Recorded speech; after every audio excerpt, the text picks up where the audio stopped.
Hey everybody, this is Harshit and welcome back to the channel. And in this video, I'll be sharing with you guys some key observations by Sam Altman in this blog post. And these are like super cool observations that I think are super necessary for you to know in the year 2025. So the first key point that he actually mentions is that AI intelligence scales with log of resources, meaning compute, data, inference. And not just that, I think it's also about building AI product as well. So what happens when you have people building AI products on top of your products? That means you basically are compounding the whole impact of AI and how quickly it's going to be made. I mean, in the sense, let's say you have better resources in forms of NVIDIA GPUs, you have better resources in terms of foundational models. So now what happens is that anything you try to create, the output is going to be much more larger than what it previously was. That's one. The next one is cost of AI drops 10x every 12 months. All right, so this is something that we actually discovered as well. We know Moore's law. Moore's law says that so I think it was basically he mentioned about chips that every two years he actually doubles the capacity, and now it's super similar to what he was trying to say. Cost of AI drops 10x every 12 months. And we've seen that with DeepSeek. DeepSeek was one of the biggest examples for us to understand how cheap AI models can be. And the third most important part is a value of increasing AI intelligence is super exponential. It's not just exponential anymore, it's super exponential. So what does this mean? So someone who couldn't code like me, someone who couldn't code just 6 months ago can now use Cursor and all these large language models to basically create apps. And now I can create apps that just do scraping for me. That means these apps are just working for me instead of me trying to hire someone else to build the apps. So this is the ultimate form of leverage. This is leverage of leverage. And I think that's going to be crazy in the year 2025. And the next one is, so what does this mean for the year 2025 and onwards? AI agents will become like virtual coworkers, and that's something that we've been seeing with Google Gemini as well. You can just share your screen, you can ask it. But I've had a lot of problems with Google Gemini. I wouldn't lie about that because it can't listen to me at a stretch for more than a minute or so. And I try to give as much prompt as possible to the AI, and it just stops working there. The second point is software engineering will be the first major field disrupted. All right, so this I haven't actually read about. So software engineering will be first major field disrupted. That means software engineering would actually be disrupted in the sense, I believe that there'll be more software engineers, right? There'll be more software engineers, and the way that we've been doing engineering would change. And trust me, I'm not lying. I met this guy at Amazon.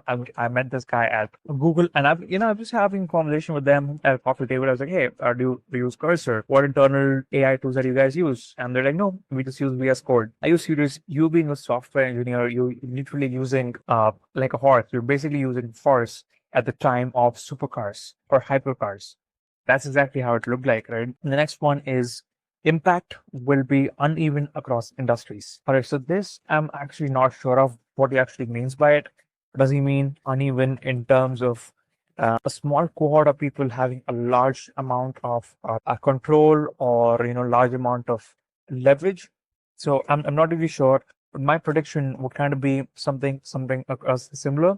So uneven across industries. Let's say in just software development industry, it could be a really high, really exponential. But let's say it's hotel management industry or hospitality industry. I don't think there'll be much disruption in this year with this technology, right? So scientific progress will accelerate dramatically, and yes, scientific progress with the power of generative AI, scientists have been discovering a lot of these different methods, different ideologies, gene mutation, gene editing. There's some creation going on. All right, so next, most goods will get cheaper. Luxury goods / land will get more expensive. All right, so that's something interesting. Of course, land will definitely get expensive because land is finite. I mean, humans we're just creating and procreating. But in terms of goods getting cheaper, I don't really think so. because it again depends on larger scale of economies where we have this taxes and economic conflict, geopolitical war. It's complete. I wouldn't bother about this because this is some topics that I just don't like to touch because no matter what happens in the outside world, you can use AI to just build your world efficient and make money out of it. So that's what I want to touch. All right, economic implications, more like transistors than tech companies, gains widely distributed, all right, could disrupt capital slash labor balance. All right, so capital slash labor balance. Let's try to understand what it means. So of course, these might be coming from Naval Ravikant's four forms of leverage, which I talk about like hundreds of times, which is capital, labor, core, and media.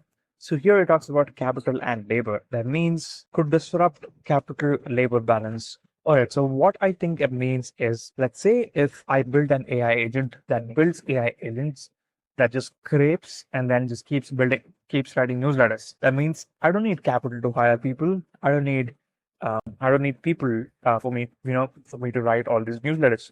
I can basically just make AI agents. I think that's where the disruption is. And then everyone might get compute budgets. Yes, I mean, this is definitely there.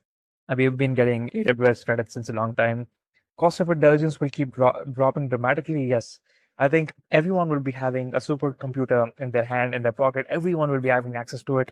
What you do with it is up to you. It's basically like Google, right? Like everyone has like internet search in their pocket. And again, like what do you want to search for? It's your choice. And value shifts to agency, willfulness, and determination.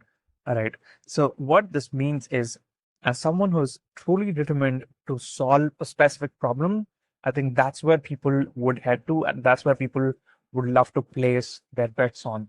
And then now let's look at predictions. By 2035, one person will have access to intellectual capacity of entire 2025 workforce. That is crazy.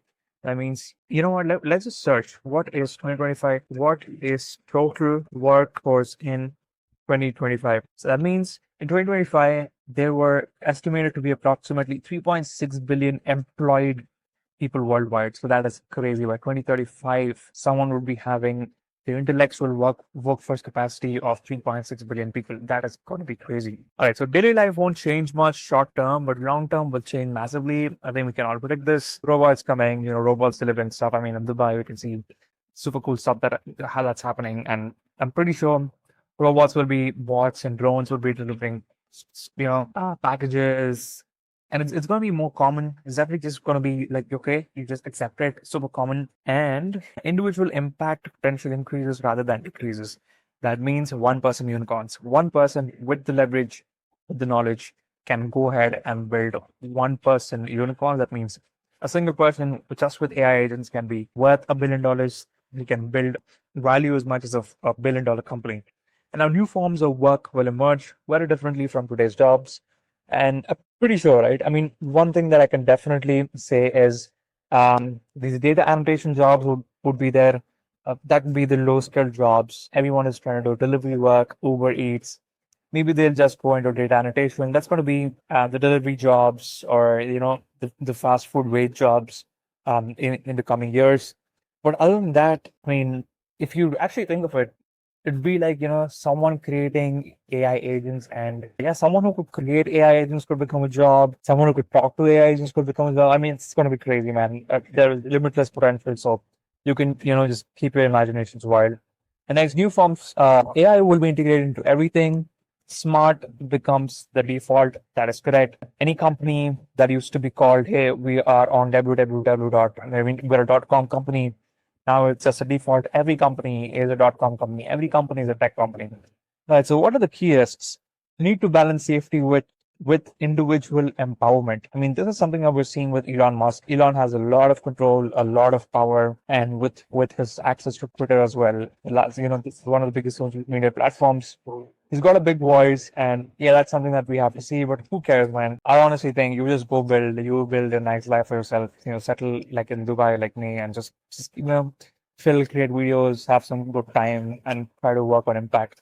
If that's what you want to do, don't worry about any of these. Must prevent authoritarian control. You know what? I don't know, man.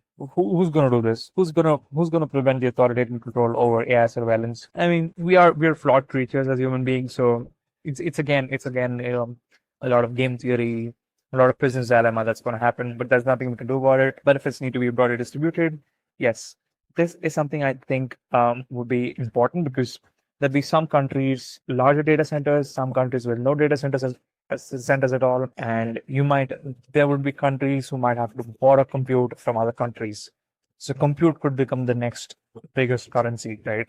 Instead of global trade wars, we can have global compute wars.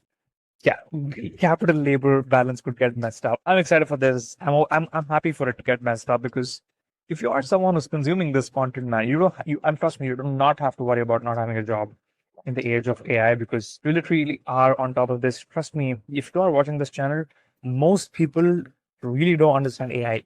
All they think it's just write essays. It just writes essays. That's what they think. But you know the potential.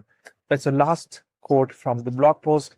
Everyone should have access to unlimited genius. I think it just speaks for itself, right? Imagine everyone having access to Einstein, everyone having access to Tesla, Nikola Tesla. Imagine the kind of innovation that's going to happen. Also, imagine the kind of destruction that could happen. I don't know, man. Let's see what's going to happen. But for now, that's all for the video. These are my notes, and I just wanted to share with you guys. Thanks again for watching. Hope you loved this video. Hope I added some value. See you guys in the next one. Peace.